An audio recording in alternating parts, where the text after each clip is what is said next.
This is the Glenn Beck Program. With Pat and Stu, all this week for Glenn. 888-727-BECK. We got some fascinating guidelines from NPR. We'll talk about that later on today, but also Ilhan Omar and AOC have some brilliant things to share with us. We'll get to that and much more coming up in about 60 seconds. It's Pat and Stu for Glenn.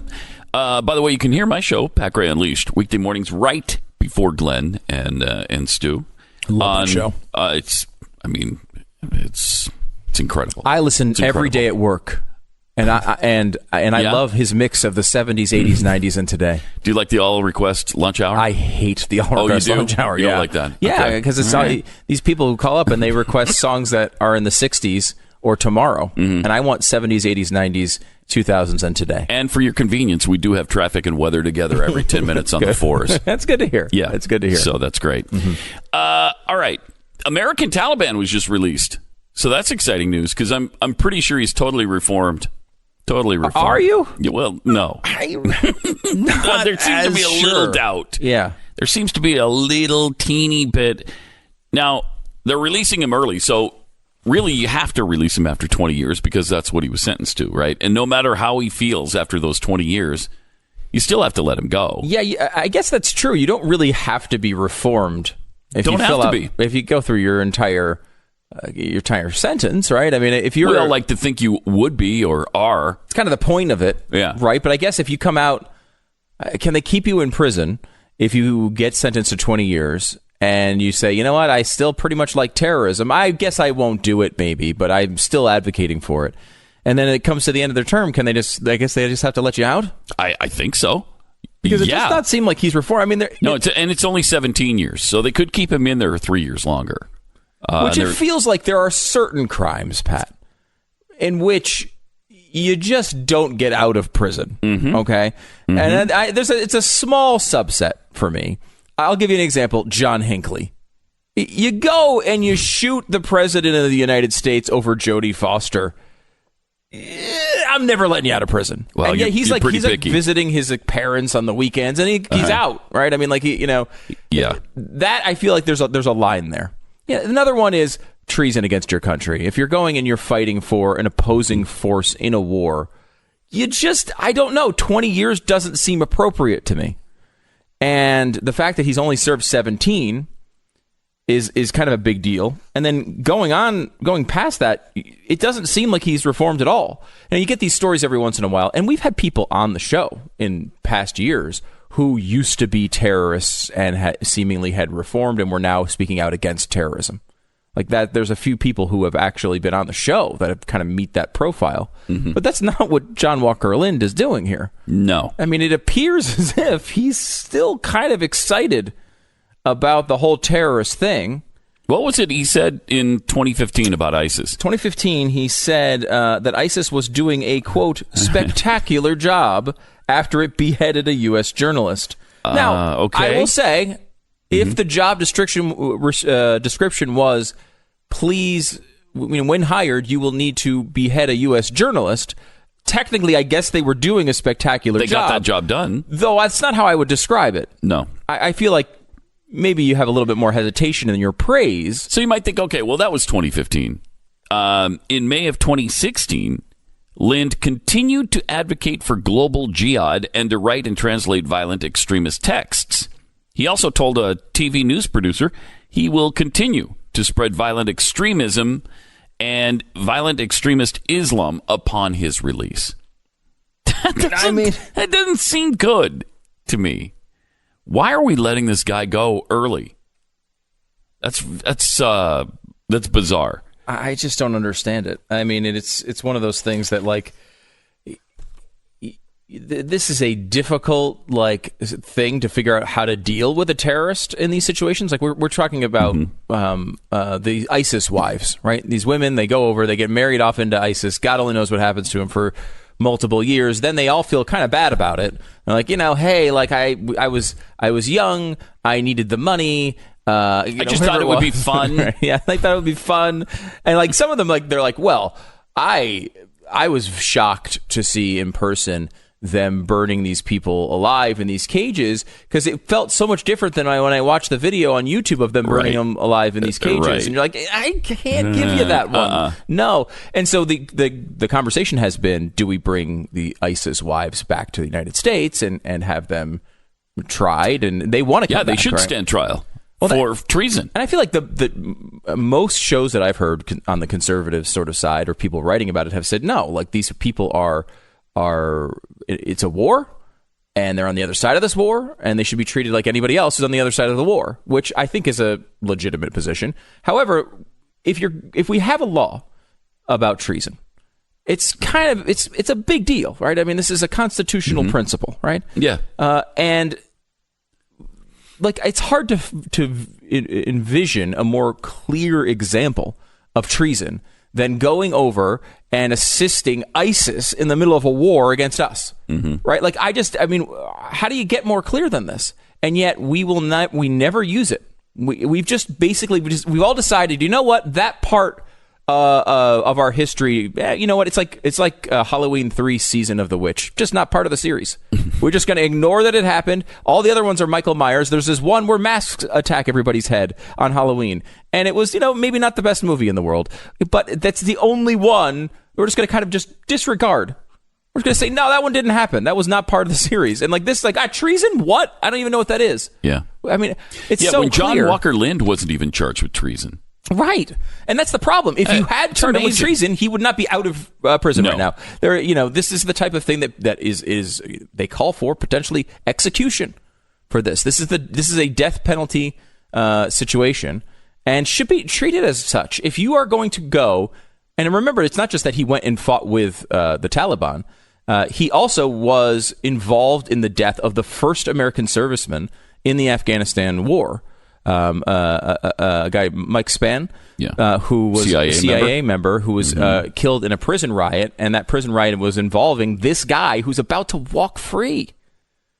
I mean, how is that? It's pretty serious. It's certainly not justice, but it's amazing because of his frequently reported comments that he has not reformed, that he wants to continue to do these things. And they're like, there's a very, very strict release policy, Pat. Very, very strict. I don't know if you've heard this, but he, first of all, is going to be monitored by parole officers. Now, that's number one. Whoa. And I want you to think about how serious that is. Okay. He's going to be monitored by parole officers. And number two, yes, he can go on the internet. Yes, he can communicate with whoever he wants to, but only in English. Yeah, this guy, I think, speaks Arabic or whatever. What is it? So he can only... He can't speak that online. He can only do extreme Islam jihad in English. Yes, he has to do it in English. Now, if they said he had to do it in haiku, I might say, okay, that's pretty difficult, because he's going to have to continually write haikus. But no, this is it's legitimately part of his release. Bizarre. He can't speak any other languages. Has to only speak English. Now, I mean, I guess that's a limitation, because we're too lazy to translate what he's typing? And the fact that he's able to actually communicate with other people. I mean, he's on the internet. Why is he on the internet at all? Again, when he went to prison, the internet barely worked. Okay, he's got to get out of here. Imagine, I mean, now he can go anywhere he wants. He gets the nice 4G or soon 5G access. Got Wi-Fi everywhere. He's almost in dial-up days when he got in prison. I don't know. It just seems like a completely crazy idea to let him out. Especially since he hasn't reformed at all, and it's pretty clear by his statements. Although he did make an interesting statement to the parole board. He made a 14-minute speech that included, had I realized then what I know now about the Taliban, I would never have joined them. I never understood jihad to mean anti-Americanism or terrorism. But then, okay, so that's what he said to get out of jail early. And then you look at everything else he has said leading up to that, it just looks like he feels the same way he did when he went into prison. And we didn't do what we should have done at the time, charging him with treason. And now we're making it even worse by allowing him to get out early. There doesn't seem to be any reason for it. Why would you let this guy go after 17 years?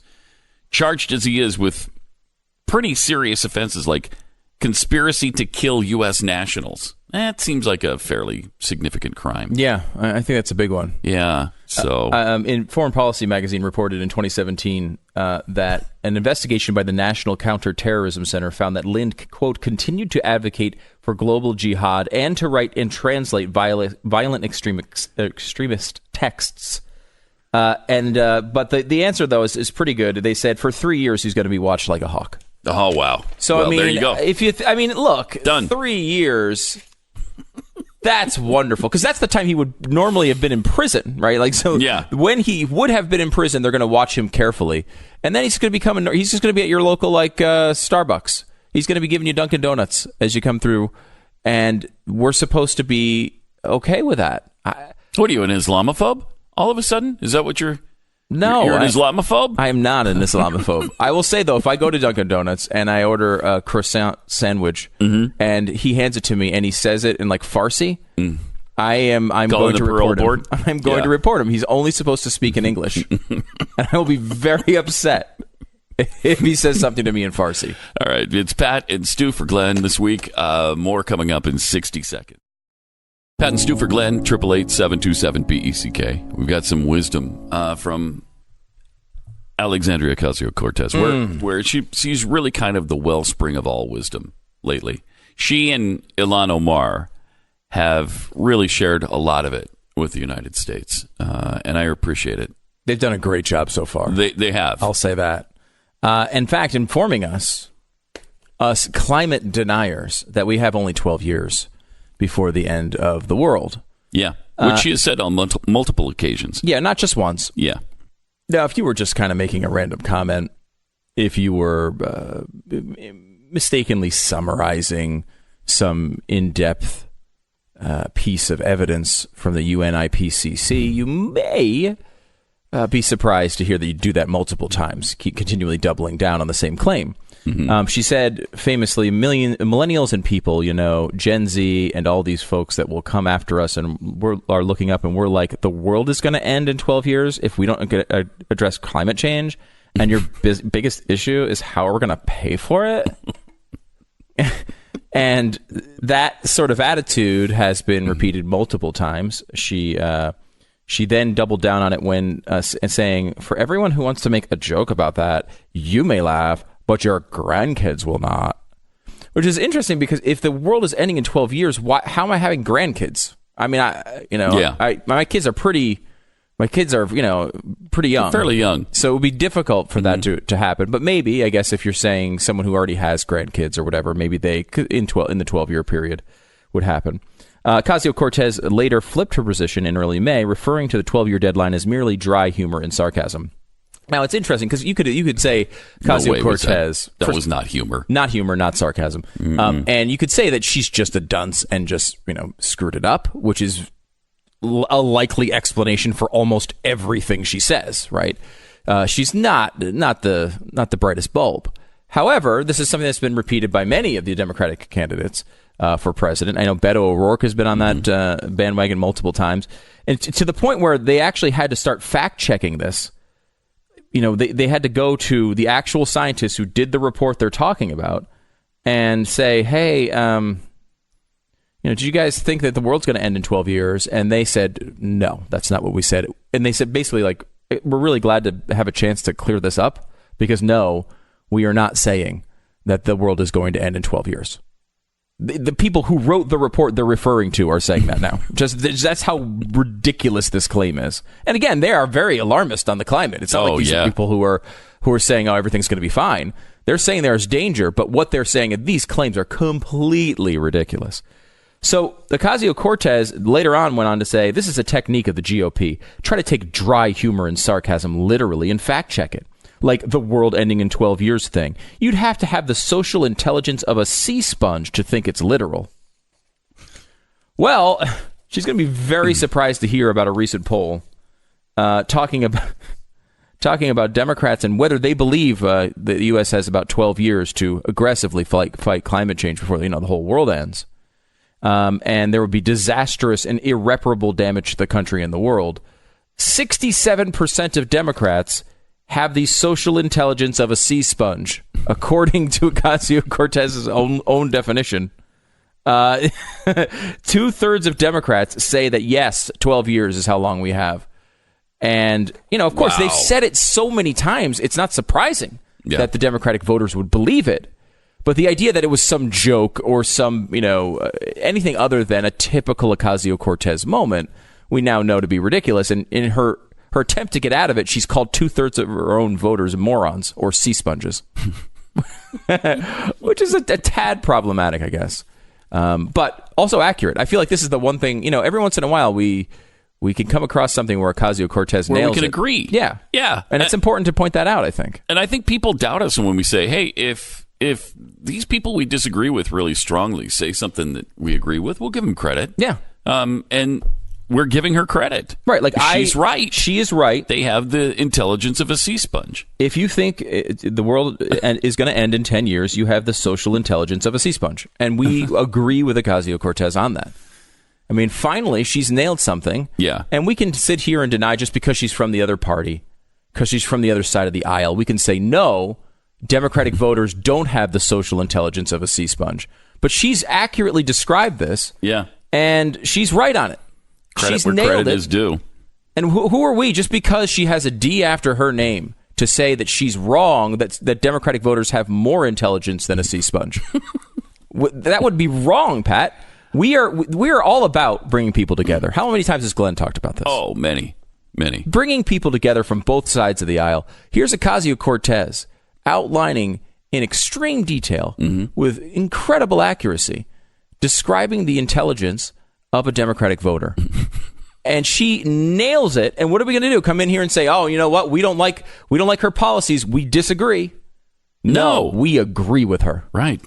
Now, if she'd like to change it and say that those same Democrat voters have all the intelligence of a bathroom bowl brush, I'm willing to look into that as well. Yes. Because you're open. You have an open mind. Yes. I mean, they did vote for her, many of them. And so we could look into that statement as well if she ever makes it. But for now, it's the sea sponge thing, and we agree. It's unbelievable. The idea that, there was just another thing that came out the other day. CNN sent out one of their fancy alerts on the phone, and it was like a worst case scenario. Sea levels could rise by blah, blah, blah by the end of the century. Like the typical, thing you've heard 100 times, the claims that everyone's going to die. And at least this time they included worst case scenario around it, because this is what they're always doing. They cite the worst possible thing that can happen. They act as if it's the only thing that can happen, and then complain that we're not taking enough action. Well, you know what? People stop believing you when you say the sky is falling. When it doesn't fall, people are like, well, I don't know. Maybe I don't really believe them. And they're going to try to do the same thing with they had these tornadoes that have hit the Midwest and have been really devastating. Missouri was a big one. Iowa, there was a lot as well.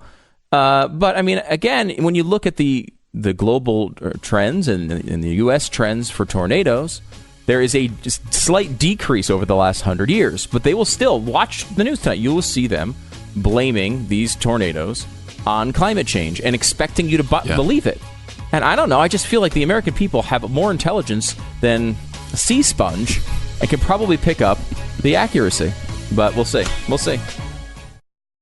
Pat and Stu for Glenn on the Glenn Beck program, 888-727-BECK. Must be really fun for the president to have to meet on a regular basis with people who absolutely hate his guts, that just hate everything about him.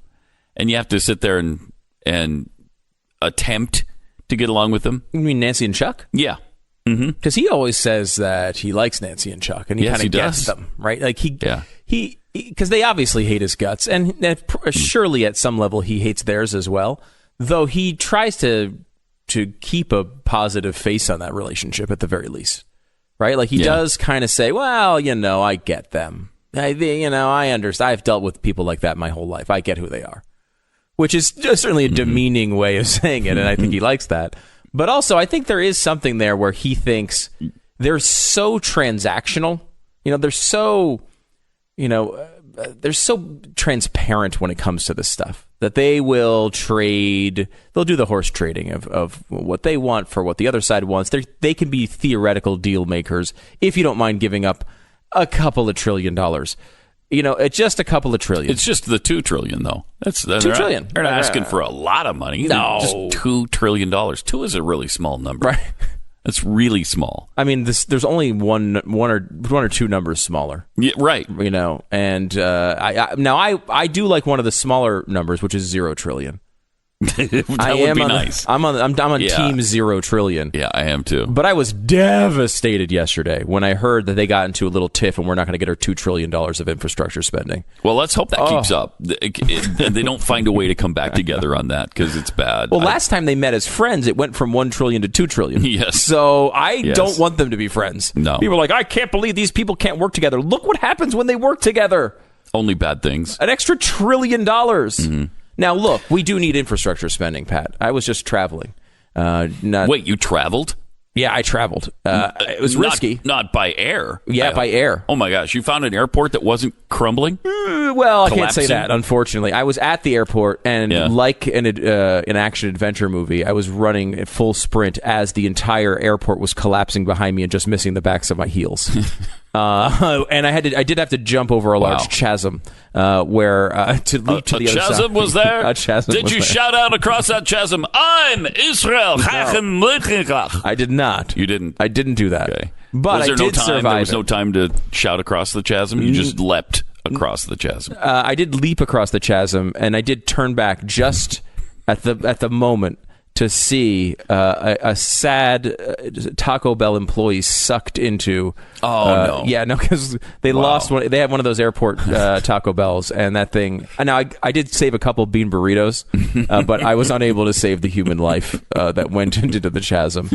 I mean, we act as if we are. I know, like there's the no Central bridges, African there's no Republic. roads, there's no airports. Yeah, no technology, no bridges, no airports. We're just crumbling everywhere, and it's like.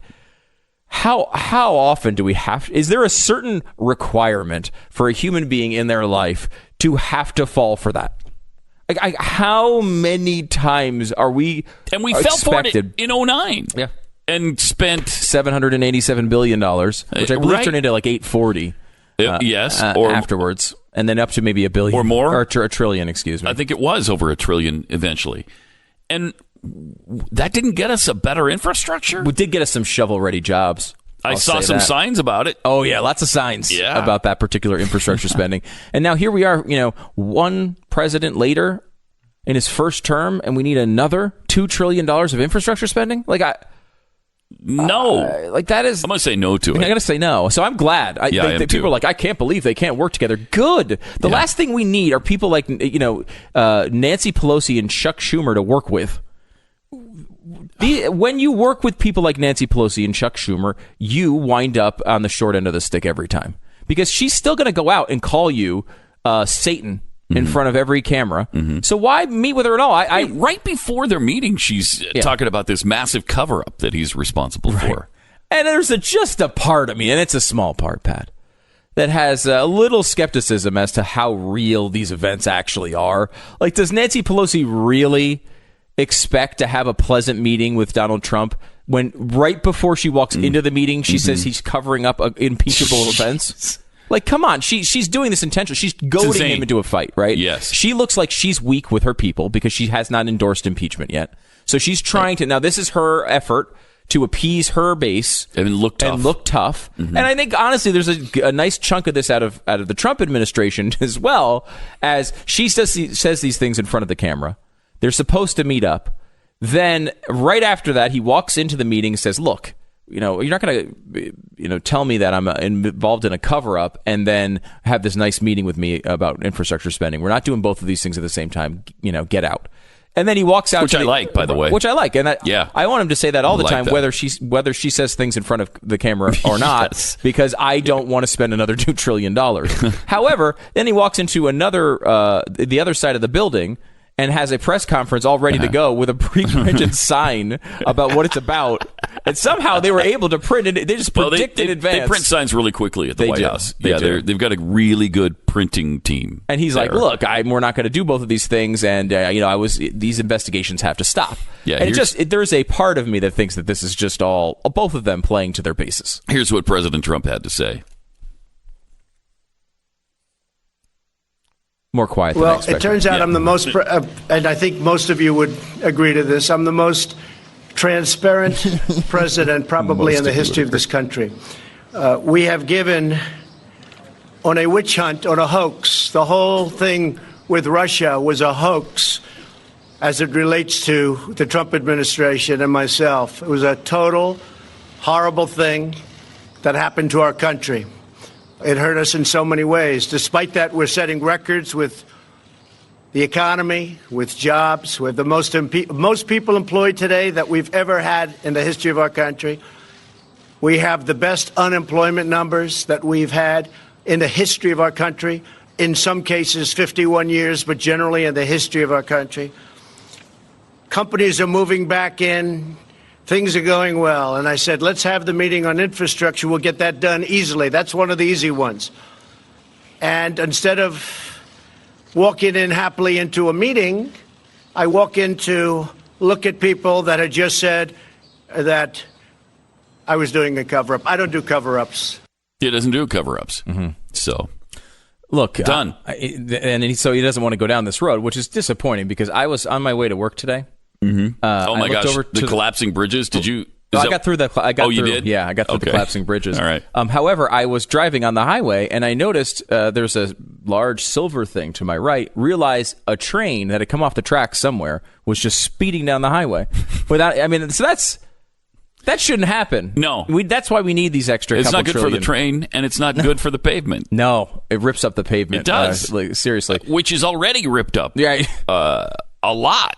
You can barely drive on it. Yeah, it's true, and especially when all the bridges are collapsing around there. Yeah, it's a problem. It's a problem. Look, I have this weird thing, which is I'm concerned about the $20 to $30 trillion in debt we currently have, and the $100 to $200 trillion of debt that are already scheduled and we have no way of paying for.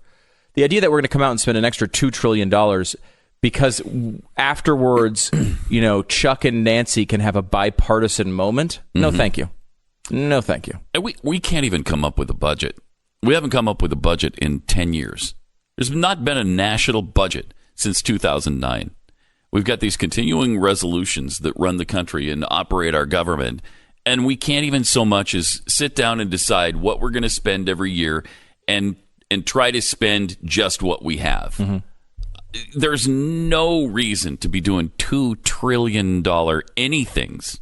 Really, we can't afford it. We can't afford it. And we're just putting all of this burden onto our children and more likely our grandchildren and great-grandchildren because you can't pay this debt. You can't pay it. I'm of the opinion, I'm of the four great school of thought, which is anything past great-great-great-great-grandchildren, they got to fend for themselves. I'll care about my children and my grandchildren, my great-grandchildren. So we're talking third grade? I think third grade I will care about. When you're at great-great-great-great-grandchildren, look, figure it out. I don't know. You got a long time. Yeah. Do something for yourself. I mean, yes, where am I spending money that probably they won't even pay back? Sure. Yes. But, I mean, how responsible am I supposed to be? By that, how about this? By that time, figure out how to live on another planet and go back to zero on the budget. Okay? Exactly. I don't know. Figure it out. You got a lot of time there. We're talking 4 or 5 generations. You got to show a little ingenuity. And it's comforting to know that we've actually got people working on that. We actually have people working on living on another planet. Yeah. Bezos is very excited about it. Elon's in there. Elon's, right? Yeah, he's doing it. Yeah, they're both in that world. Rich Branson's in that world. And NASA is apparently getting into that world. They're talking about putting a permanent base on the moon so that they can eventually go to Mars and beyond and start all of these civilizations on other planets. Now, would you spend $2 trillion on infrastructure on the moon? And that's a whole nother question. I feel like that's something we could talk about. I think we could get together on that, maybe. Because, I mean, if we could all just go, I mean, if we had like an Elysium type of situation where at any point we can just kind of escape the Earth, and there's some nice infrastructure up there, maybe a high-speed train or some sort to get around the craters. Seems like in every movie there's high-speed trains it's on Mars or the moon or wherever we happen to land. I love that. They were criticizing Trump. He's like, oh, he really likes infrastructure. Well, what about the California train situation? Are you still pushing for that? Didn't Gavin Newsom cancel it? Yes, because it was way over budget. Even Gavin Newsom said no to it. This train thing drives me crazy. I just don't understand why people are so infatuated with freaking trains. Trains suck. They suck. I had to ride them every single day when we lived in New York. And they blow. They are terrible. They have the situation in California where they were going to spend, it was initially supposed to be like $1.5 billion. And then initially it got up to $100 billion pretty quickly. Now they've basically canceled it. I saw That's only 100 times more than it started out, though. Right. That's not that big of a deal. I saw an article from, they're like, I think it was Japan or China. I can't remember. They're going to launch, and they're in the middle of launching like this incredible new bullet train. Like, this bullet train is amazing. You know what the headline said? It approaches the speed of aircraft. You already have aircraft. Use the aircraft. What do you mean it approaches this? What is the benefit of a train that goes slower than planes? Planes don't only have to go between two specifically designated areas. This is the great thing about them. Anywhere you put a freaking airport, a plane can land. So if a new population center opens up in the middle of nowhere, you can just change the plane. The same day. You could say, that day, we're now taking this plane over there instead. And it's going to go faster and have less problems than the train. If it was a lot less expensive than the airfare, you could almost understand it, but it isn't. It never is. In some cases, it's more. Right. So I got to pay more to get there slower? Right. And then I can only go to that one place? $100 billion to take people from L.A. to Sacramento or San Francisco, whatever it was. And when they have 100 flights going back and forth anyway, and they're already relatively inexpensive, you're not going to save any money going on this train. No. You're just going to get there in 10 times the amount of your life. It's going to cost you 10 times the amount of your life to get there, and they're never going to build the thing anyway. And by the time it's done, it's going to be going to some area where people are no longer living. I'm guessing you're not going to be doing commercials for Amtrak anytime soon. No, right? I will not. That's not happening. It's Pat and Stu for Glenn on the Glenn Beck program. 888-727-BECK. A little discrepancy in how much of the border wall has been built. Now, yesterday we had a story that there were 1.7 miles built. 1.7. So we're almost there. How long is the border? Is it, 2 miles? I think it's 2.5, maybe 2.5. Just a little bit longer than that. Okay. It's like 2,000 miles. Okay. There's a 2 in it, though. There is a 2 in it. Mm-hmm. So you were pretty close. Mm-hmm. So the White House yesterday said, and Sarah Sanders said that was not accurate. And then the figure 20 miles came up. Okay. And then Sarah Sanders said none of those were accurate. It's 100 miles. And they're still on track for 500 by the end of the year. If that's true, that's not bad. I mean, that's if they can do 500 miles this year of new border wall, I think that'd be okay. I mean, that's a good start. I'm going to need an audit on that. Yeah, because I'd like to see it. We have heard a lot of claims, and the administration has done this several times, in which they've said repairing existing fence means that doesn't count. New fence. No, that me that doesn't count. No, that's not what the campaign promise wasn't. I'm going to repair the fence that's already there. We're going to build a wall. And look, he can't. He can't do it by himself. And the Democrats are kicking and screaming and fighting him every step of the way. Yeah. And I guess so far they've compiled all together about $6 billion for this, and that'll pay for supposedly 400 or 500 miles. So if they could do that, I'd be pretty happy with that as a good start. Yeah, I'm not. We've talked about this before. I'm not thrilled with the whole emergency thing. So no, I'm not either. Funding. So, and I know you're not. And most people aren't. But I mean, it is a huge concern as far as what's going on the border, and addressing it is important. And obviously, you're not going to get anything out of Chuck and Nancy.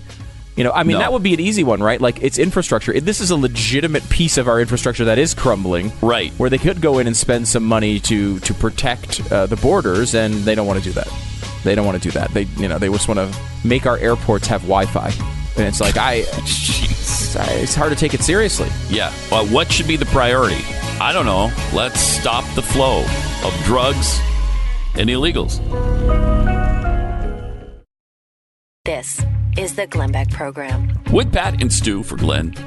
By the way, you can catch my show, Pat Gray Unleashed, weekday mornings right before Glenn, right here on The Blaze. And you can actually listen to it anytime you want on the podcast. They're available wherever you can get podcasts. 888-727-BECK. Our taxpayer dollars are being well spent. I think you'll agree when we funnel them into the National Public Radio, NPR. I love the new guidelines that were published by NPR on how we can properly use phrases while reporting on the abortion debate. I am fascinated by this, and there's a central sort of thing going on where I've never noticed this before, and here it is happening. Listen to this. This is from the New York Times, and I've mentioned this on previous broadcasts. The fetal heartbeat. It is now a thing that is no longer a thing. There's this argument that when does life start? I don't know. When does it start? Well, okay, it starts when the baby's born, or it starts at conception, or it starts at viability. I think it starts at cognitive ability. 32. I think you're really alive. Or if it's 32 years old. When you're 32. When you're 32. Well, you can't be president yet. So 35. Let's call it 35. Yes. 35 years old is when life begins.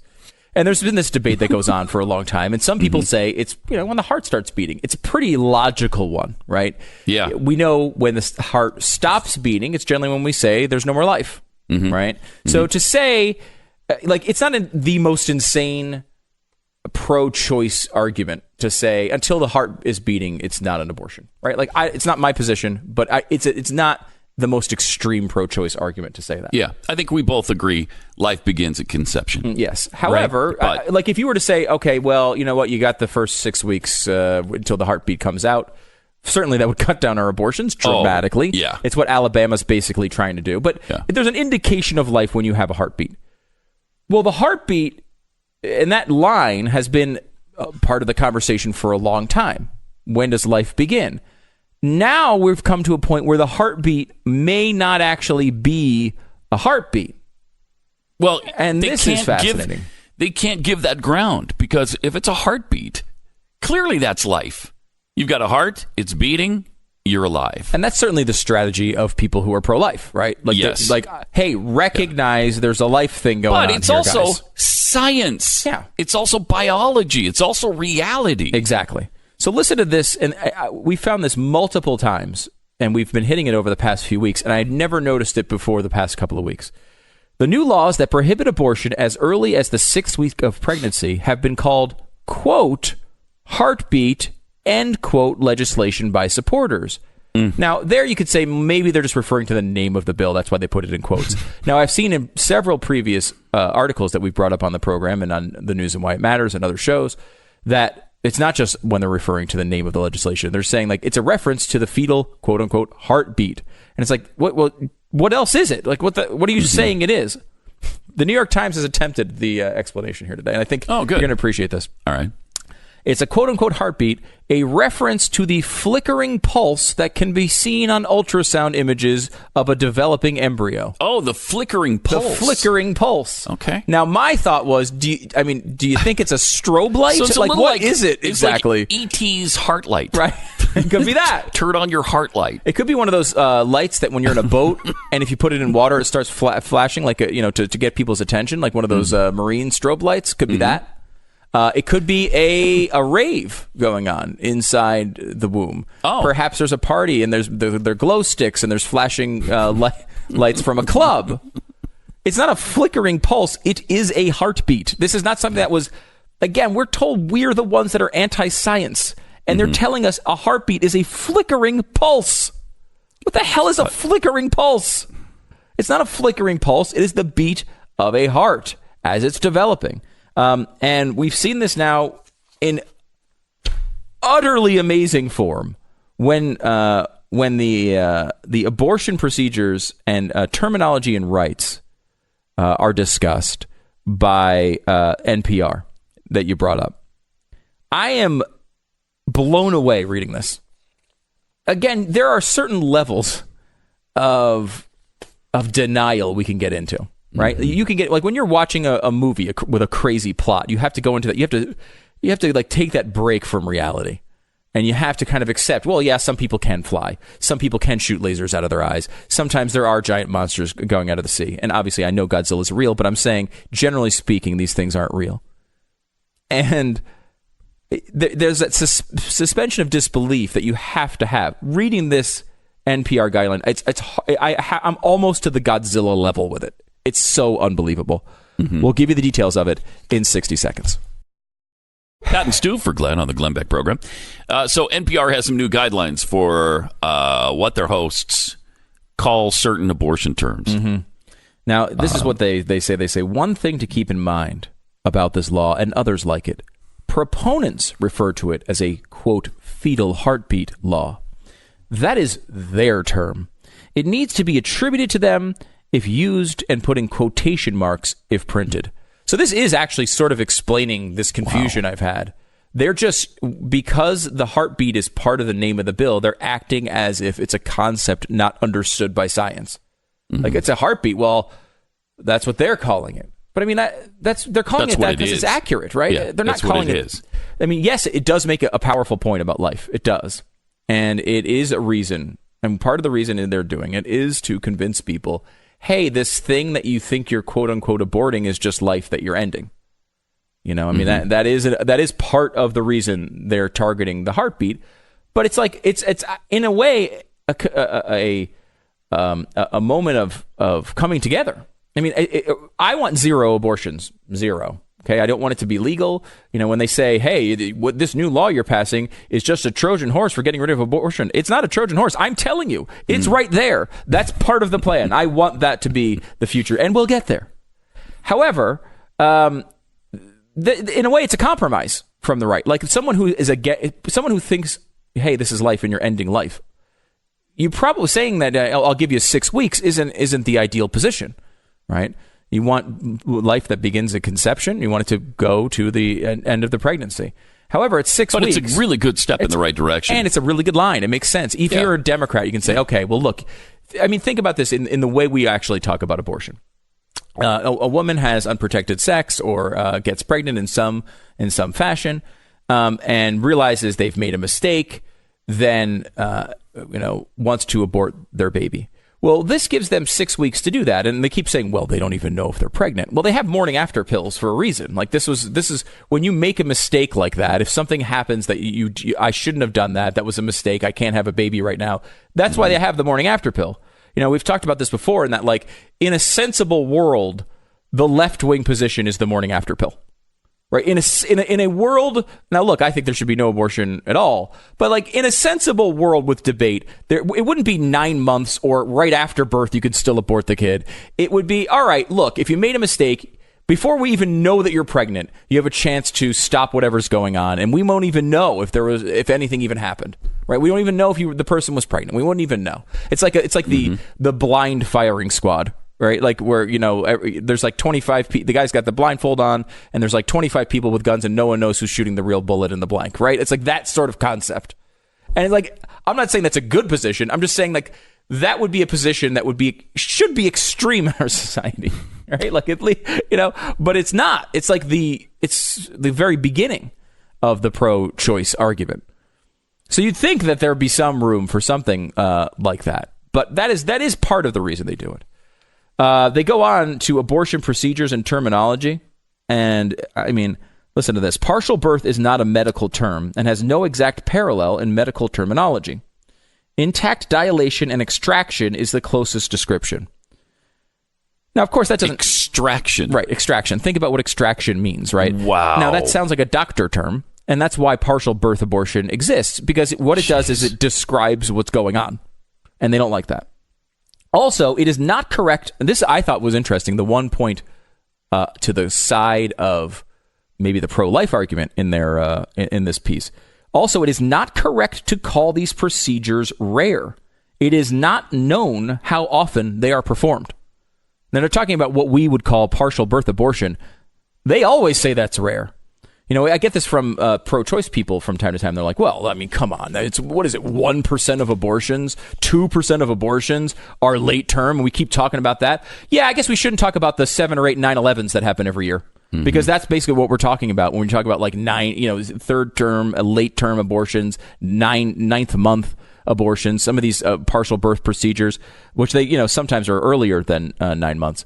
But still, like, we're talking about tens of thousands of babies that could be born and are viable and could be, many people are, many babies are born and live at that point. And NPR doesn't want you to use the late term abortion term either. No, that's bad. Well, it carries ideological baggage, Stu. And it does? We don't want the ideological baggage of late term abortion. It's unbelievable. I mean, this is so partisan. This is so biased. Yeah, I love this part. This is fantastic because we're talking about the partial birth abortion. It gives the impression that abortion takes place in the 8th or 9th month. In fact, the procedure called intact dilation and extraction is performed most often in the 5th or 6th month, the second trimester, which, by the way, is still overwhelmingly unpopular with the American people. The second trimester is not considered late pregnancy. Thus, late term is not appropriate. As an alternative, and let this roll off your tongue, Pat, because I think you... Okay, if you're going to say, hey, they're talking about late term abortions, instead say...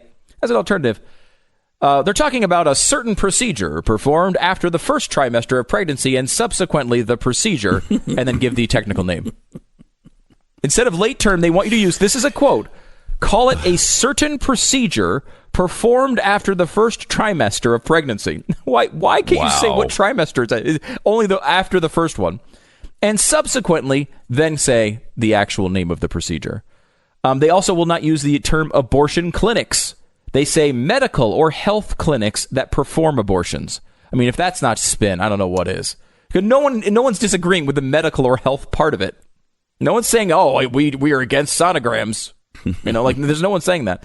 The point is not to use abortion before the word clinic. The clinics perform other procedures and not just abortions. Well, I think if you say, McDonald's is a hamburger restaurant, yes, they also do serve Egg McMuffins, right? They do serve salads, though to call it a salad restaurant would be wrong, right? They don't seem to have a problem with that. It's also wrong to say George Tiller, the murdered abortion doctor, don't call him an abortion doctor. Instead, we should say Tiller operated a clinic where abortions are performed. And this one is, I think, the most clear example of bias. The term unborn implies that there is a baby inside a pregnant woman, not a fetus. Babies are not babies until they are born. This is all quoting. Wow. They're fetuses. Incorrectly calling a fetus a baby or the unborn is part of the strategy used by anti-abortion groups to shift the language, legality, and public opinion. Wow. And then finally, this is amazing because this one may even be more direct. On the air, we should use abortion rights supporter or advocates. Okay, so if someone is on the pro-choice side, they are abortion rights supporters or advocates. And you could say abortion rights opponents. However, it is acceptable to use anti-abortion rights, but don't use pro-abortion rights. You can use anti-abortion rights, so someone who's on pro-life side is against rights. Yeah. But you can't say pro-abortion rights. Now, if you were so proud of the right that you're talking about, why wouldn't you want to use pro-abortion rights? I mean, these are direct anti-abortion rights and pro-abortion rights. You can use one but not the other. Like, that is a clear example of how they want to do everything they can to control the language and win the argument. This whole guideline could have been written by Planned Parenthood. Yeah. Might as well have been. With the exception of saying that late-term abortions are rare. Yes. Right. We actually have no freaking idea if they're rare or not, which is an amazing admission from NPR, by the way. Yeah, it is. 888-727-BECK. Of course, Ilhan Omar understands where we're coming from on the right. She sees right through us. Her eyes pierce our armor of disguise. Yeah, we are so transparent under her steely gaze. Frightening, really. It's frightening. Really I feel so vulnerable now. Here she is from the House floor talking about the religious right and our pro-life viewpoints. Religious fundamentalists are currently trying to manipulate state laws in order to impose their beliefs on an entire society, all with complete disregard for voices and the rights of American women. There's something. Hold on for 1 second. It's interesting that there's something with Ilhan Omar in that she is never saying these things without reading them. Like every speech I've seen of her where she's making these controversial statements, as you're about to hear, she's always just reading it word for word. She can't take her eyes off of and many times reading it wrong. I mean, what was the Iran Contra affair? Remember that whole situation? The Iran Contra affair. I mean, someone with absolutely no knowledge of the topic she's speaking of. But she's always reading it. I mean, obviously someone's writing these things for her. Many times she's reading it for the first time in front of people. And that's why a lot of times she stumbles over it. She doesn't seem to know what the words are. She doesn't know what the references are. Yeah. There's a weird thing going on with her.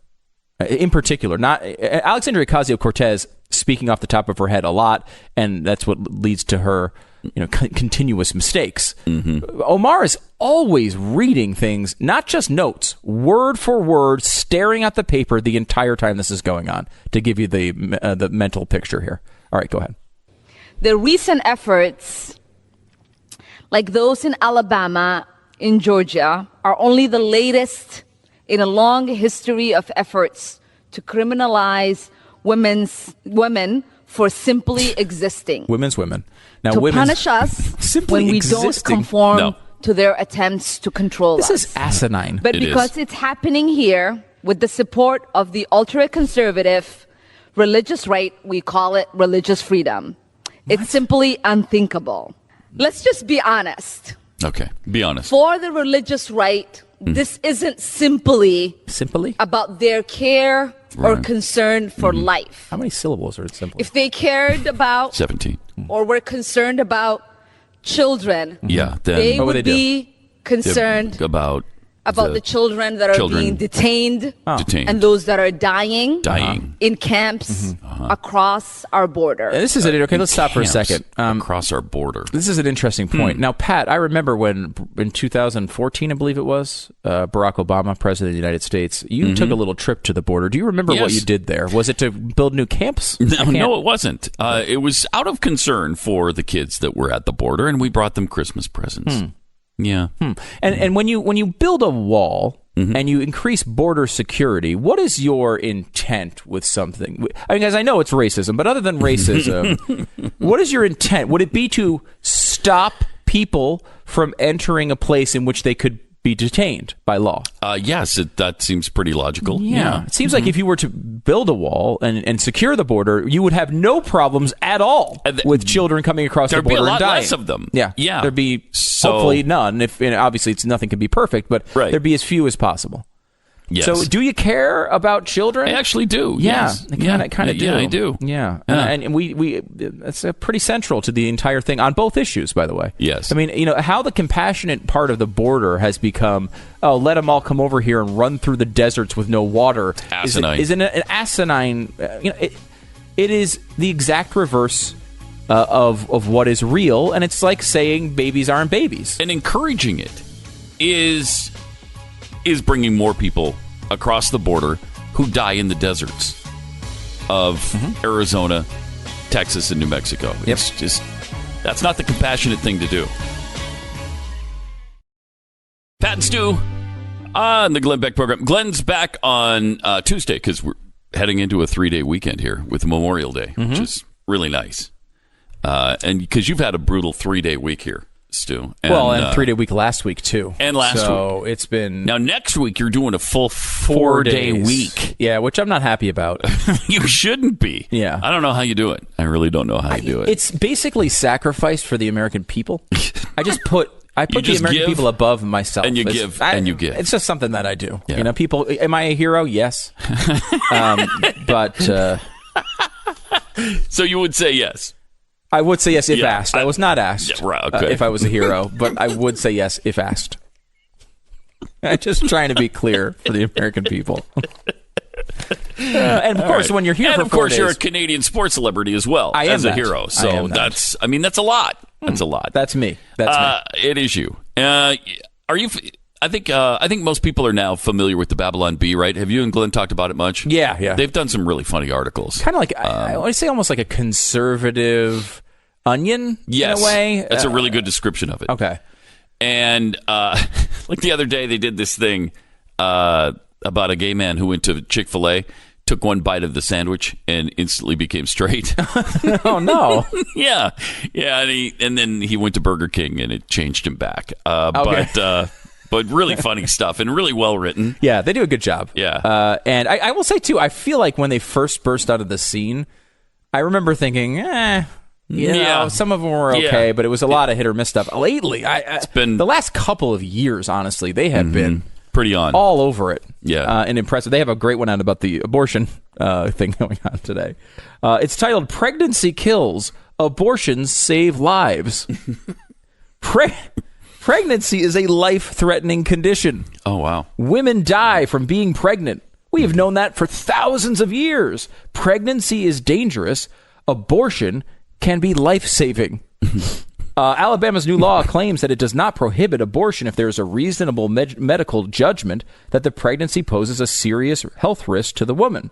But pregnancy itself poses a serious health risk, including the risk of dying and losing all bodily functions. A woman's life and health are at risk from the moment that a pregnancy exists in her body, whether she wants to be pregnant or not. Maybe all of this is moot. Perhaps the goal of the Alabama law, in addition to triggering a legal challenge to Roe versus Wade, may be to discourage doctors from even practicing medicine in the state, lest they be accused of performing an illegal abortion and sentenced to prison for the rest of their lives. Perhaps the vagueness of the law and the confusion is the point. Vagueness and confusion are tools of tyranny. The intent of the Alabama legislature and its new law is clearly to prohibit and prevent abortions from being performed. Now, but does it? This particular Babylon Bee story is less funny than it is outrageous. Yeah, the concept is funny. There are a lot of laugh lines in there. Right. Partially that could be because it's not from the Babylon Bee. It's a serious column written in the New York Times. That's amazing. Pregnancy kills, abortion saves lives is the freaking headline. Jeez. Now, as bizarre as this is, because you can make this argument about anything. For example, should you ever eat food? Eating food kills because we know you're much more likely to choke on solid food than a drink. So why are we not all having protein shakes all the time? Plus, how many people get heart disease from the food they eat? Thank you. Millions. Thank you. Millions. Diabetes. Diabetes. I was trying to think of the way that Wilford Brimley does it. Diabetes. Diabetes is caused. That's another one. Right? I mean, getting in a car, right, it kills. And it doesn't do anything good. It just kills. It's a ridiculous way of looking at it. But the stunning thing about this is if you've ever taken the time to actually read the Roe versus Wade decision, this is their justification for it. This exact column. What they are saying in Roe versus Wade, it's spelled out directly. You are more likely to die when you get pregnant than when you have an abortion. The abortion is something that, and this is, look. By the way, somebody always dies during an abortion. Yeah, 100%. The baby who's being aborted. Unless they fail, and then they just let them die on the table. There's a little bit of a difference. Right. But yeah, you're right, always. It's got to be 99.5% of the time. Right. I mean, this line it's incredible. Pregnancy itself poses a serious health risk, including the risk of dying and losing all bodily functions. You mean like the baby every single time in an abortion? Yeah. Like every single one of these, the desire of the procedure is to make all bodily functions stop. That's the intent. Mm-hmm. The intent of a pregnancy is not to do that to a woman. Obviously, we know, and it's much, much better than it used to be. But it does occasionally, a woman does die in pregnancy. It used to be really high, the percentages, and we've come a long, long way in stopping that from occurring. But the idea that is something that is an argument for abortion is completely upside down, but also the central reasoning of Roe versus Wade. That's what they said. Now, at some point, there may be a reversal of that. right? Would then the left, would this abortion doctor happily give up abortion rights at that point? If we could get to a point where, you know what, childbirth is now, there's no deaths from childbirth, but there's still deaths from abortion, would they then say that abortion should go away? My guess is no. No, because it's got nothing to do with what they're saying. It's a lie. It's as big a lie as anything in the Babylon Bee, which is intentionally telling you it's a lie. It's a satire site. But this is a real article. This is the stuff. I mean, we talk about this all the time, Pat. There was a time in which, and they still exist, for pro-choice people had what amounted to seemingly sensible arguments and rational positions from the idea that at least they seemed like nice people. They seemed like people who were like not denying reality. They just, look, they had a different opinion or whatever. Mm-hmm. We are now to the point where we're talking about abortions at 9 months. We're talking about, abortion is a lifesaver. Again, like the intent of it is to end a life. How can it be a lifesaver? It's one of these things where we've gone so far in this debate that Roe versus Wade seems like some mythical like artifact from the past. A move to Roe versus Wade is a move to the right. We talk about overturning Roe versus Wade. If we could get back to Roe versus Wade, it would be a massive improvement from where we are right now. Massive. And we talked about this yesterday on the News and Why It Matters as well. But this idea that the debate is now occurring in the 9th month, the 3rd trimester, even the 2nd trimester, which abortions are overwhelmingly unpopular in the 2nd trimester and 3rd trimester, from all American people, not just Republicans. The idea that that's where the debate is shows how extreme this has become. This is straight out denial. We're putting quotes around the word heartbeat. We're calling it a flickering pulse. This is insanity. There's no connection to reality anymore when it comes to this stuff. Well, the left have become science deniers. They used to accuse us of that all the time because of the climate change thing. And they do nothing but deny science now.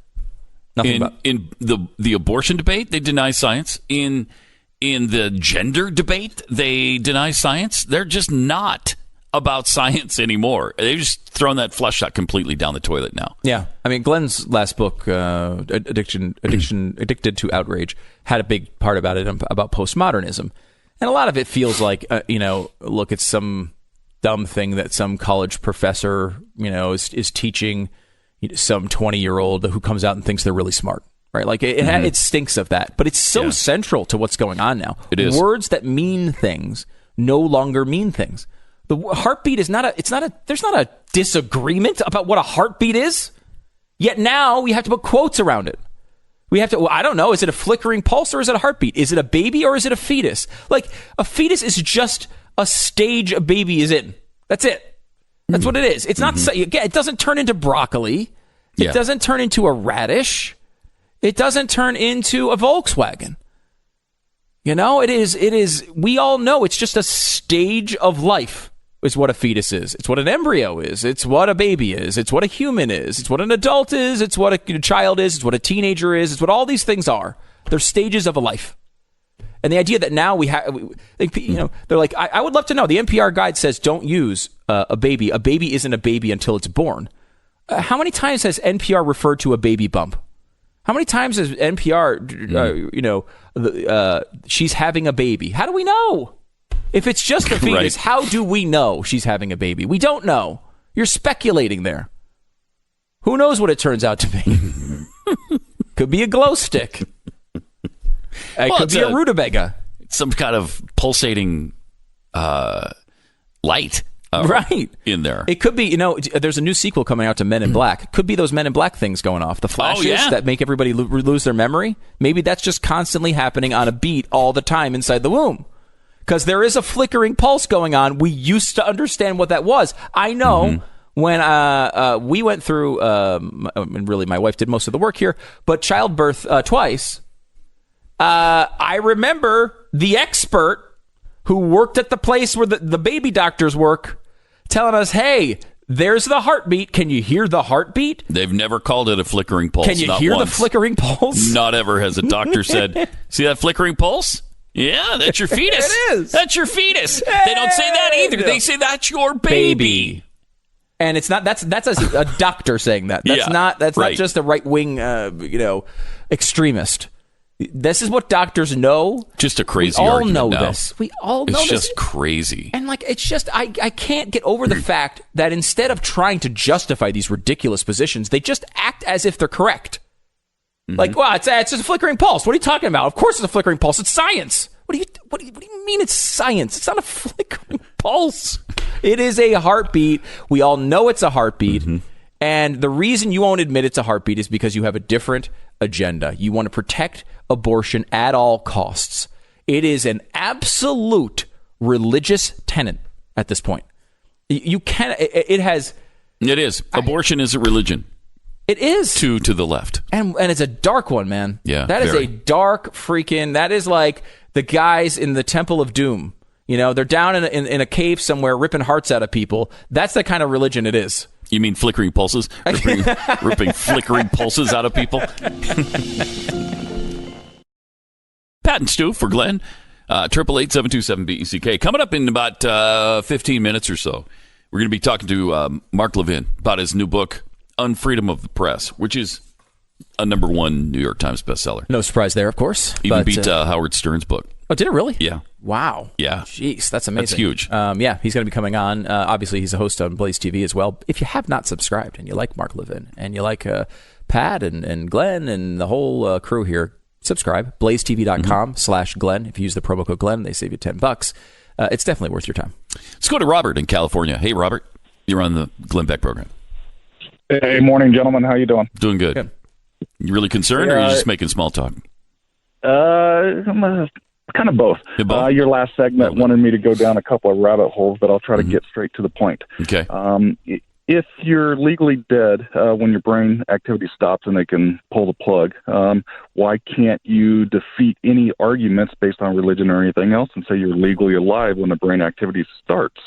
It just so happens, if you do the research, it's about 42 to 45 days after conception, 6 weeks. So the heartbeat and the brain activity kind of the same.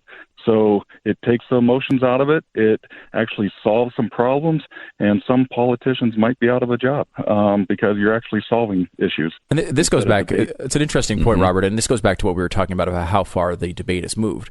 I have a friend of mine who's pro-choice and a guy I really like, and he was like, well, look, I don't agree with you on this, and he said, I think it's a time, it's cognitive. When the cognitive activities begin is when I would say life begins. And as the caller points out, this I've heard 6 weeks, I've heard 10 weeks for that, but it's very early in the pregnancy where that actually begins. And it's interesting in that, like, people who now consider themselves to be pro-choice are making arguments far more extreme than 90% of Republicans are making, because Republicans are trying to ban it at 20 weeks in most states. Yeah. Alabama's an exception. Most of them are 20 weeks, but the Alabama 6 weeks law basically lines up with my friend who considers himself pro-choice. Crazy. It's amazing. It really is amazing how far this has moved. It is. And there's, I think, 6 states now that have heartbeat bills, and then 2 others that have limited to early in the second trimester. Utah and Arkansas limited abortion. I mean, that's just a really tiny little baby step, pun intended. A little baby step there to take it out of the third trimester into the second trimester. But the really impressive heartbeat bills, and then in Alabama's case, the almost total ban on abortion is really bold and has pushed this debate back into the public forum, and that's why we're able to talk about it again on such a regular basis. And that's why the Democrats are the left is just out of their mind on this, because we're engaged again. We're activated again, and we haven't been activated like this on abortion for a really long time. I mean, we've been talking about it a little bit, but this is it's a different level now. We're at a completely different level. And again, like it's one of those debates that's uncomfortable to have. It's an uncomfortable conversation, but maybe it's worth an uncomfortable conversation when you're talking about 62 million people that should be alive that aren't. Maybe, yeah. Some people think that's important. Yeah, it seems like it's worth it. Yeah. Seems like it's worth it. And as far as women's rights, about half of them are a little bit, slightly more, would have been women had they been allowed to be born. So, all right, Mark Levin, coming up in just a few minutes. This is the Glenn Beck Program. Today with Pat and Stu for Glenn. 888-727-BECK. Coming up in about 60 seconds, we're going to be speaking with Mark Levin about his new book, On Freedom of the Press. Joining us now is Mark Levin from the, of course, nationally syndicated radio show, from Blaze TV, from Levin TV, and his new book is On Freedom of the Press. Mark, welcome. Pat, how are you, my friend? Doing well, thanks. This book couldn't be any more timely, especially with the news of NPR coming out with their new abortion language. Pretty amazing. Well, basically what I've tried to do with this book, I wasn't going to write about the press, but it's kind of in your face every day. Mm-hmm. So they keep claiming they represent freedom of the press, so I decided to take a look. And so I looked at the history of the press, and then I looked how it cycled throughout the decades and the various transitions it's gone through. And I just want the public to know you feel this, but when you look at the history of the press, this is the lowest point the media's ever been in. I call it the mass media. The mass media is different than a free press. Free press is something that belongs to us. It's in the First Amendment. This is what the founders fought for. They didn't fight for Comcast or Time Warner. They didn't fight for these guys. Now, these guys are free to do what they want. Nobody's saying, the government should interfere, and the government's not, neither is the president. But we need to be honest about who they are and what they're doing. So what I do is I lay out early in the book who they are and what they're doing. You look at the incestuous relationship between the Democrat Party and the media. I mean, it's overwhelming.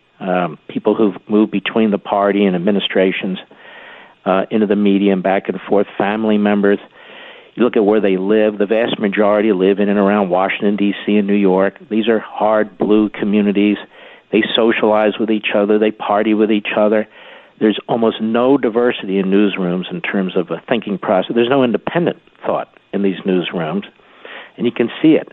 And survey after survey, poll after poll of them will tell you there's nobody, no newsroom really, major newsroom that's right of center or center.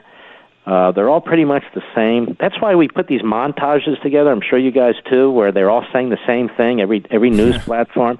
There's a reason for that, because it's groupthink, it's a pack mentality. But it's even worse than it's ever been. I'll tell you why. They push progressivism, and that's been going on really off and on for about 100 years. But now they're social activists. That's new in the last 20 or 30 years. So you have these younger and younger so-called journalists who come in, and they're being taught this. There's a number of journalism schools and professors who have pushed this philosophy. They say, hey, look, the civil rights movement, the right to vote, Obamacare, all these things would not have happened but for the progressive ideology. So you wash the news through the progressive ideology, you interpret it, you analyze it, you promote it. That's what we need to do. And that is what they're doing. So they're actually creating events and then reporting on these events. I have people call my show and they say, why won't the media admit they were wrong for 2.5 years on Russia collusion? And I said, wrong? They're participants. In other words, who do you think these people were leaking to at the FBI and these security agencies and so forth? They're leaking to the New York Times and CNN and the Washington Post. They're not going to apologize. They're on a mission. And so I walk through the book. I go through these different issues. I have a chapter on news, propaganda, and pseudo-events. Early on propagandists during the Woodrow Wilson administration, pseudo-events. Trump calls them fake news. He's right. And a brilliant man. He was a former historian, University of Chicago, was head of the Library of Congress, Bornston. Wrote a whole book on pseudo-events. And he says most news is about pseudo-events. What you see on TV is mostly unreality. It has nothing to do with your life. And this is a big problem, particularly in a republic that's relatively free. That means that the press isn't giving us information that we can use in our lives. It's not giving us legitimate information about the government so we can hold it in check. It's pushing an agenda. And that's why there's not a dime's worth of difference between the agenda of the Democrat Party and the agenda of the media, And I also point out in one of the chapters called Collusion, Abuse of Power, and Character. These are the areas they hit Trump on. And look at American history. There have been presidents and others who've colluded with foreign governments. This one hasn't. There have been presidents who have literally abused power, who've shut down newspapers, who've locked up journalists, who've used the IRS against their political opponents, FBI, CIA, recent presidents, like Kennedy, like Lyndon Johnson, among them. Now, that's an abuse of power. Trump has never done anything like that. You talk about character. They have to keep talking about Stormy Daniels and non-disclosure agreements. Since he's been president in the Oval Office, has there been a whisper of a scandal? No. And yet we have presidents who had women coming and going left and right, interns, all kinds of things. That's not Trump. So there's this unreality we're being fed. They're pushing this agenda. There was no Russia collusion. Then they push obstruction. Then they push constitutional crisis. Now they're pushing impeachment.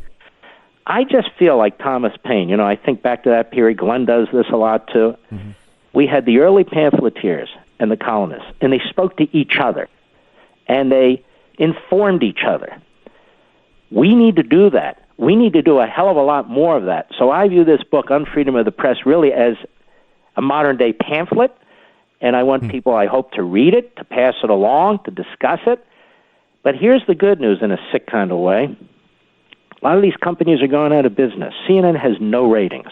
It can't have no ratings forever. The New York Times was going broke until this billionaire from Mexico, telecommunications magnate, bought 17 or 20% of their stock. Bezos bought the Washington Post, which was going bankrupt, for $250 million. It's not just technology, although that's crucial, that's changing the landscape. They're changing the landscape because people are turning them off. They have options. They have us, Blaze TV, they have our radio programs, but you also have other things on the Internet. I know people trash the Internet. I don't trash the Internet. There are, there are perverts and reprobates and evil people everywhere, including on the Internet. You got to be careful about what you, probably in your community, so you got to be careful of who you hang out with and careful of what you look at. But I view a lot of this as the new pamphleteers, the competition that's coming. And I think there's going to be future technologies, platforms we haven't even thought of yet, that will again create new and better competition. So I have a strong belief in freedom of the press, and I have a very negative view of the modern media today. Talking to Mark Levin, the book is Unfreedom of the Press. Mark, I know you're short on time here, but before you go, you have this kind of transformation from journalist to activist you talked about. You talk about how it's sort of falling apart for the mainstream media. Is that why it's getting so much worse? Is there sort of like a desperation? They're seeing their power go away, and that's why they're acting out even in more extreme ways than earlier? I think that's why they're going after Trump. They figured they had this in the bag. They pushed Hillary. They were trashing him, and they lost. And they're trying to fix it from their perspective. Okay, just because 63 million Americans voted for him doesn't mean we can't disenfranchise them. And so that's one of the things that drives these people nuts. But you raise another point that's very, very important. The mixture of news and opinion. And that's really the key problem here. In 1942, there was a report put out by the media about the media, and they warned about this. They said we're going to lose the faith and trust of our viewers and our listeners if we keep doing this. We have the ability to destroy people. We have the ability to be positive. We have the ability to lie. We have the ability to tell the truth. And if we're going to combine fact with fiction, news with opinion, we're going to destroy our credibility. Well, they've destroyed their credibility because 80% of Republicans do not believe the media. 80% of Democrats do. And so if you want to throw in with a political party, that's fine. The dishonesty of this is, about 1780 to about 1860, we had the political party press, where the press lined up with one party or candidate or viewpoint or another, and they were very transparent about it. It was brutal, but they were transparent. Today, we have the party press, the Democrat Party press, a one-party press. And that's why they keep looping through, Adam Schiff or Nadler. They bring guests on, politicians on, professors on, so-called experts on, who really mimic their own viewpoints. Mark, we know you're pressed for time. Congratulations on the success of this book. It's already number one. And you've obviously pissed off Brian Stelter at CNN, so you've done something incredibly right. No, it doesn't. Thanks a lot for being here. It's Unfreedom of the Press by Mark Levin. Thanks, Mark. Thank you, guys. God bless. Great stuff. Great stuff. And I wanted to ask him, but we didn't have time, about the Convention of States. Oh, yeah. Which he kicked into gear back in, what was that, 2013 or 14-ish? Doesn't seem like that long ago. 15 states are on board now. That's great. That is moving along well. Yeah, it is. And we should also remind you, of course, Mark Levin TV is part of Blaze TV, and you can get that as part of your subscription when you go to blazetv.com/Glenn. Use the promo code Glenn. You get this show with Pat Gray Unleashed, which is a fantastic one as well. The News and Why It Matters that we're all on kind of together. So not to mention Steven Crowder and so many others. It's a great lineup. So sign up, blazetv.com/Glenn. Promo code is Glenn. Pat and Stu on the Glenn Beck program. Glenn is back on Tuesday because Monday is Memorial Day. We got a 3-day weekend to look forward to. 888-727-BECK. Is Israel practicing some new crowd control methods that maybe we could learn from? Well, there's a lot of developments in the Middle East. There's supposedly a new plan of 10,000 troops, 5 to 10,000 troops to be sent to the area of Iran.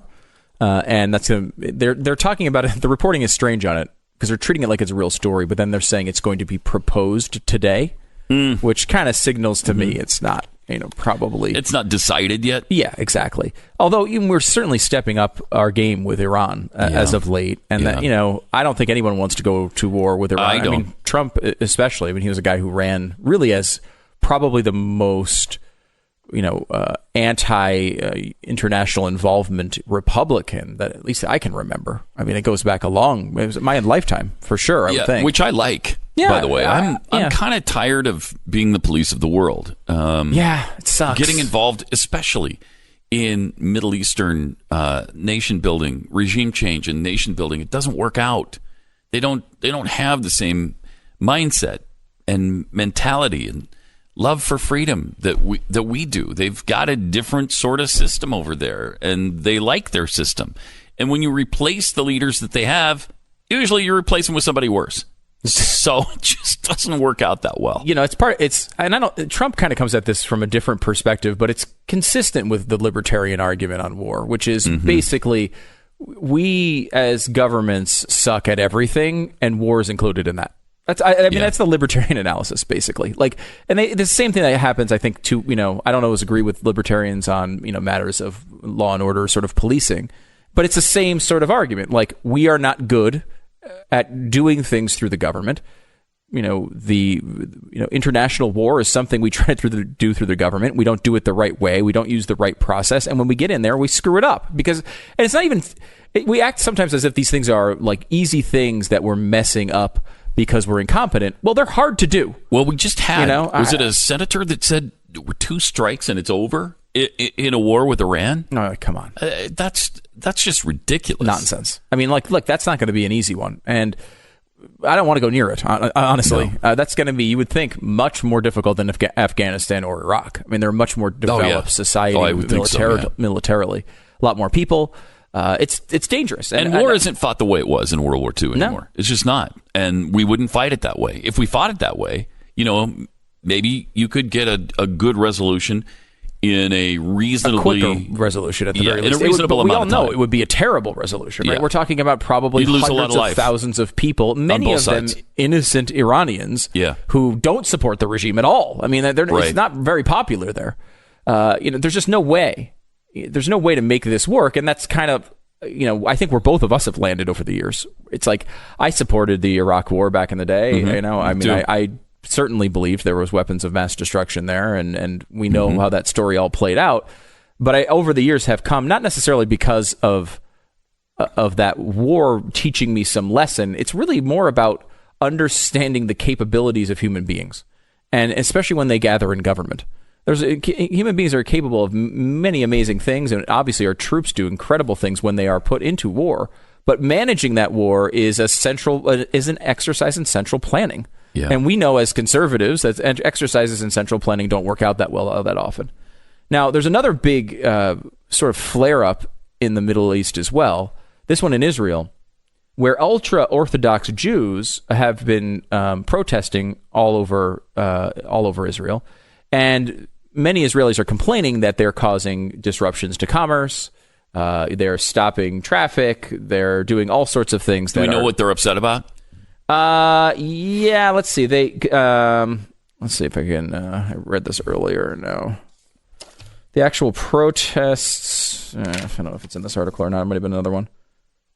I'm not sure, but I think the real focus here They're a nuisance.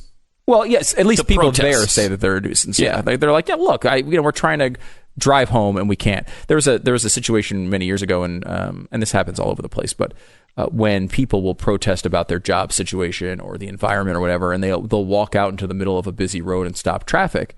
And I always think to myself, like, how can this work?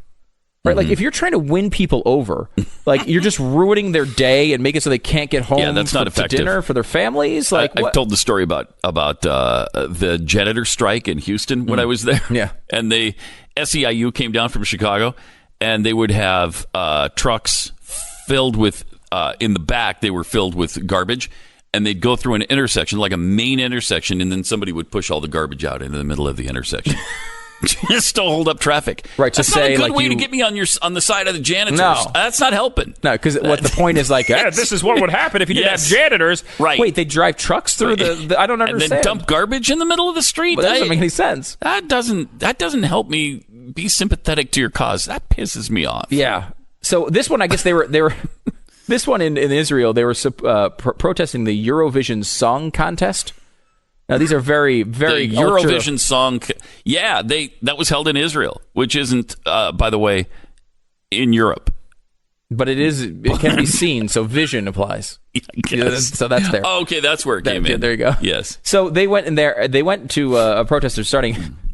It was starting to become an issue. Mm-hmm. They've tried, police on horseback and all these things to try to break up these rallies. Apparently, the new tactic is that women have decided to go topless. Apparently, under modesty rules, these men are forbidden to view erotic images of women other than their wives, and in some cases to view women at all. Israeli advertising posters are periodically defaced if they contain images of women, and some newspapers won't run any photos of women. So the idea is that the women will now start taking their tops off to break up the protests because they're not allowed to see women without their tops off. So they will physically be at the protest, yes, and take their top off. And take their tops off. And once they see that, they have to leave, which theoretically will break up the protest. I don't know if it's going to work. That's an interesting tactic. It does seem like a tactic of the left often in the United States. Like, I love that they're always like, let's show these men. These are our bodies. We're going to go to this place naked. And guys are like, you're showing us. You've taught us a lesson. Because guys hate it when women don't wear clothing. It's just you don't want to see that. Generally speaking, just looked down upon by guys all over the world. Now, in this particular case, I think it is actually looked down upon. However, I'm always amazed by that here in the United States, where there's like, it's like women are just like, oh well, I'll show you whose body this is. I'm gonna go topless, and guys are like, wow, you're proving a great point right now, and you're teaching us the patriarchy. It's like, do you realize what side the patriarchy's on? They convinced you to take your top off. Do you realize that you're on the wrong side of the patriarchy when you're protesting with your clothing off? It's not a good direction for you to go. But they do that all the time. Yeah. I say the one way they do it a lot of times is, and it is effective when done this way, is they take their clothes off, but it's the people you don't want taking their clothes off that do it. Yeah. That's the protest. Right. And then that does break up a crowd. Yes. The Lena Dunhams of the world can break up crowds like nobody's seen, if given the right amount of clothing, which is none. So it's possible. I see where they're going with it. We'll keep you updated on whether the Israeli protests are really controlled by topless women. I'd love to know if that works. It would be a fascinating thing to watch develop. Pat and Stu for Glenn. You can catch my show, Pat Gray Unleashed, weekday mornings right before the Glenn Beck radio program on the Blaze Radio and Television Network. Then you can listen to the podcast at any time at your leisure, which you can also do with Jeff Fisher's podcast. Jeffy joins our broadcast today.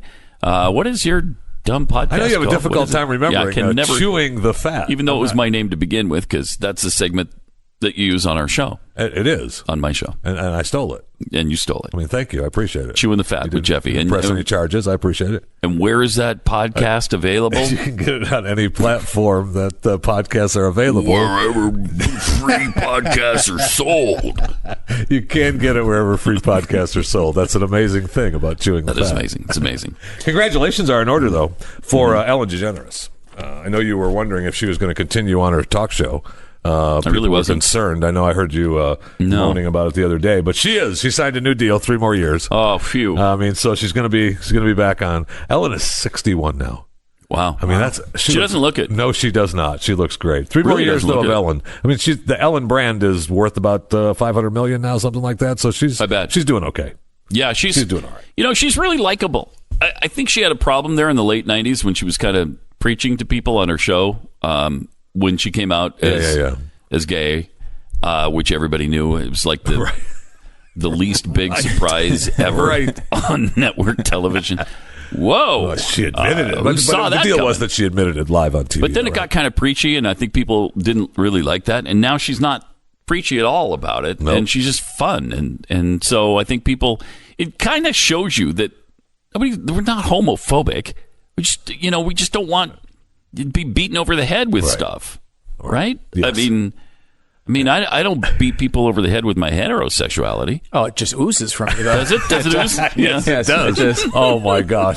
Yes, it does. I can't help that. It's hard to ignore. I can't help. It's hard to ignore, but yes. So.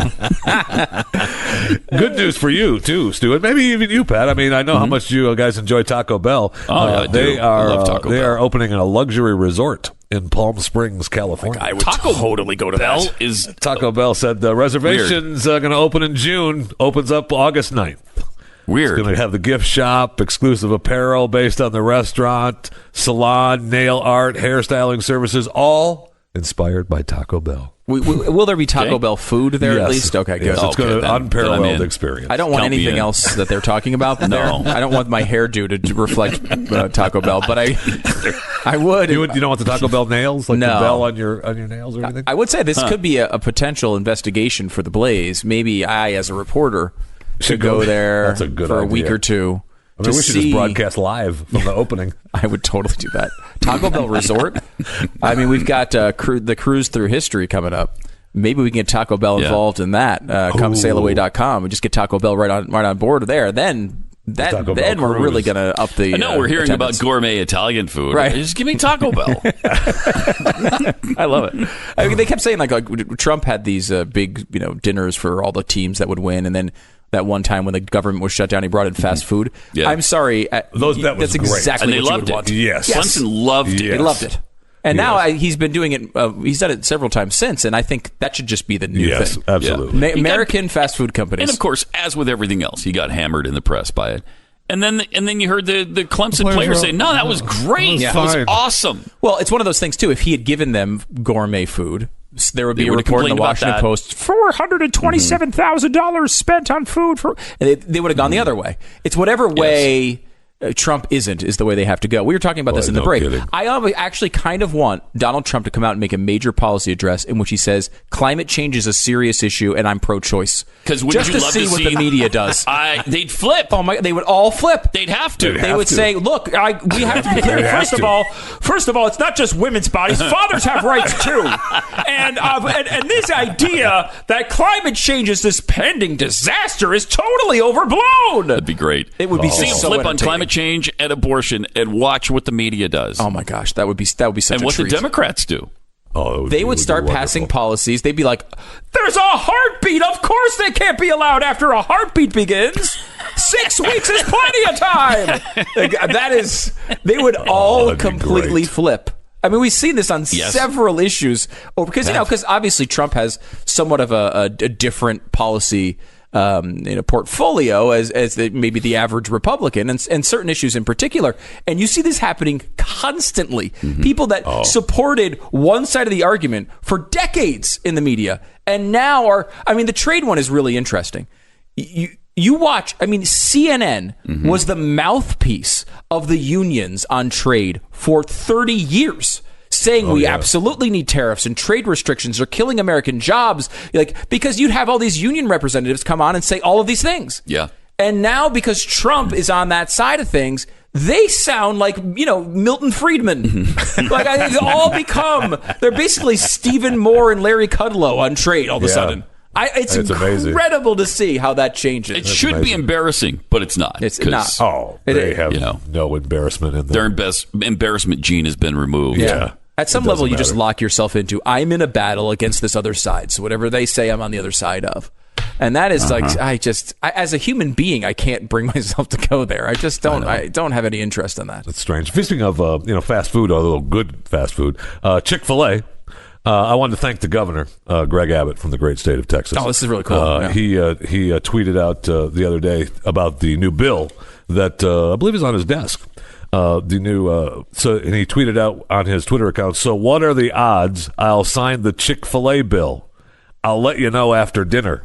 And his picture on his tweet was a large Chick-fil-A drink with the Chick-fil-A story. Save Chick-fil-A bill heads to Texas Governor Greg Abbott's desk, and the story was from the Blaze. Yeah. I want to thank the governor for that's tweeting cool. out. He just happened to be There's never Blaze. been a better governor, seriously, and it's not just because he featured the Blaze in that little post And Chick-fil-A, but he is the greatest governor of my lifetime. No matter what state I've lived in, no matter how far back you go. There's nobody better than Greg Abbott. No, you lived in Connecticut. Yes, are you sure you want to? Yes, I did. Are you going to go that far? And I'm still going to stick to my statement. Wow, and you worked in New York. Right. You experienced that, governor. Yes. Was it Pataki at the time? No, it was after. That was post Pataki. That was Cuomo? Yeah, it was Cuomo. Yeah. There. Yeah. I mean, and now you have the opportunity to potentially vote for Bill de Blasio for president. Right. So, I mean, this is... probably going to pass up that chance. Wow, are you kidding me? No. Now, Jeffy, I noticed you brought up multiple stories here about fast food. Your couple in the news. Your podcast is called Chewing the Fat. It is, yeah. I will say it's sad to see post your heart attack that you seem to be losing weight, and I don't like that because it ruins our jokes. Mainly, I came on this very show with the host that's on vacation now, Glenn Beck, and we made a deal about losing weight this year. This is a great point. We made a deal about losing weight this year. I agreed to it. Yes. I've lost 25 pounds. Mm-hmm. The deal was just that we were going to eat better and we were going to lose weight, and I'm up to 25 pounds lost now. I'm feeling good. I don't think Glenn is part of that deal. I will say this. Glenn, and I can give you specifics on Glenn, who said he was going to lose 50 pounds. 50? In this year. Okay. Now, we are only in May. How far toward that goal is he? All he has to do is lose 60 pounds. And then he lost the 50? I think he lost the original 50.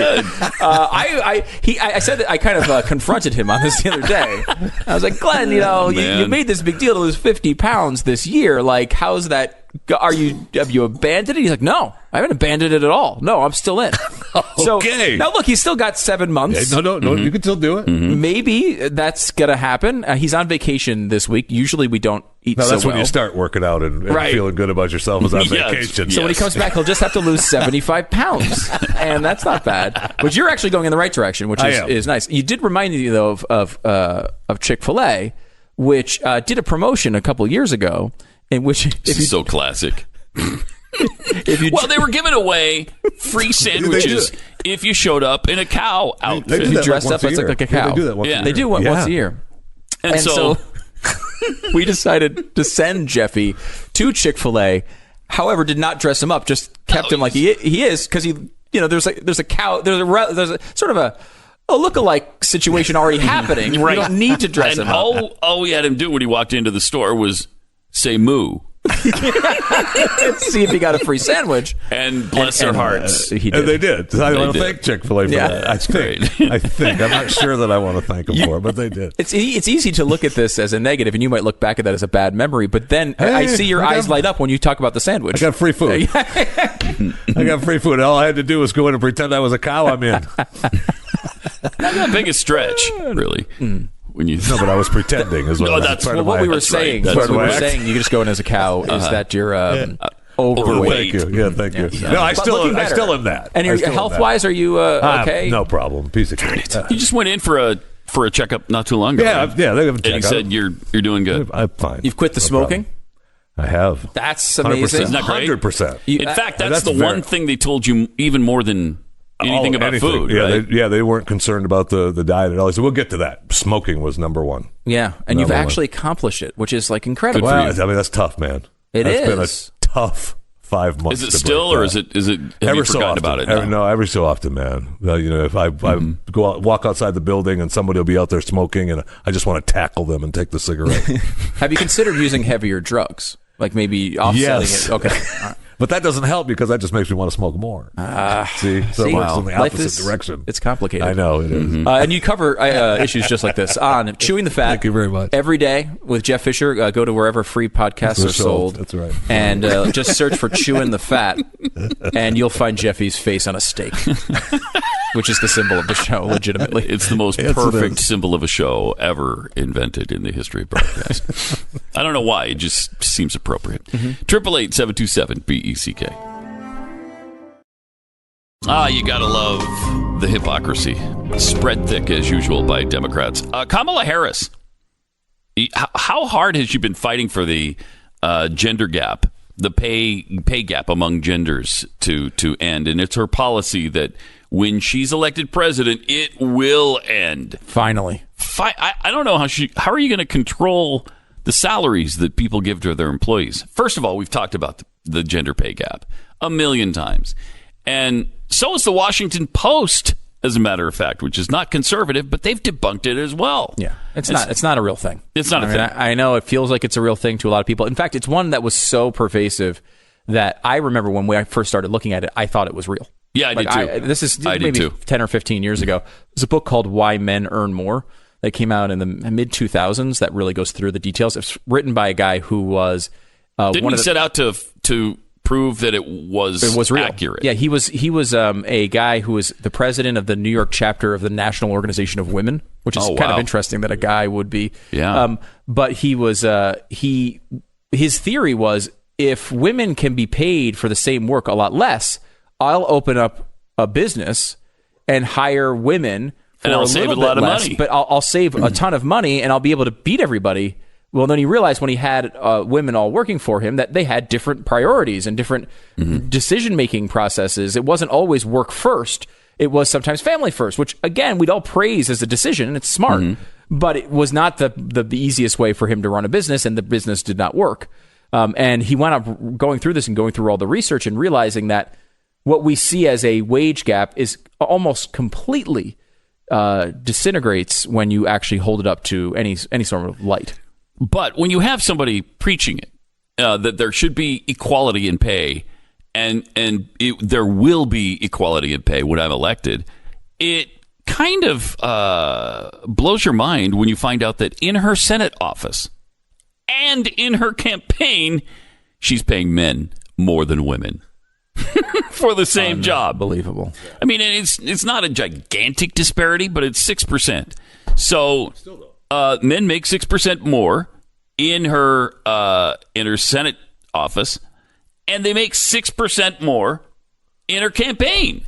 Now, this is your big issue right now. This is one of your central policy concerns, and you can't even figure this out to pay your own personnel the equal pay. That's unbelievable. Yeah, it's just unbelievable. And we should point out the wage gap is not about equal pay for equal work. It's just about equal pay as average. They just take all the jobs in the country and average them, men and women, and that's how they come up with this wage gap. Well, when you look at it, when it's equal work, the difference melts away, and in many cases, think issues like the medical profession and education, women earn more than men for the same amount of work.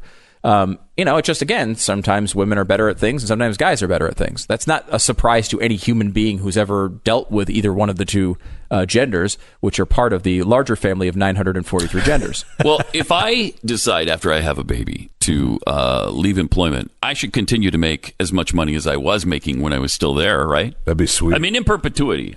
Not just the 6 months that I can take off after having the baby, but I want to continue to make that money. I think a lot of places you can take more than 6 months off now. Yeah, it's a year in some places. Oof. But if you take 5 years off, leave the profession, and then come back with the same knowledge you had 5 years ago and expect to come into the same job, whether it was a baby or not, that did that, you shouldn't be making the same amount of money. And those are the situations that occur, and that's why there's a little bit of a difference, but you're comparing apples to oranges. It just doesn't work. It's not. They wanted you to believe it's sexism, and it's just not sexism. There's like almost none of it that's even possible that it could be sexism. You see this over and over again. If women can earn more with the same amount of education at the same point of their careers, and in these same professions, well, how could it be sexism? It's just not. We will finish off the week together and get into a 3-day weekend for Memorial Day tomorrow, right here on the Glenn Beck program with Pat and Stu. You're listening to Glenn Beck.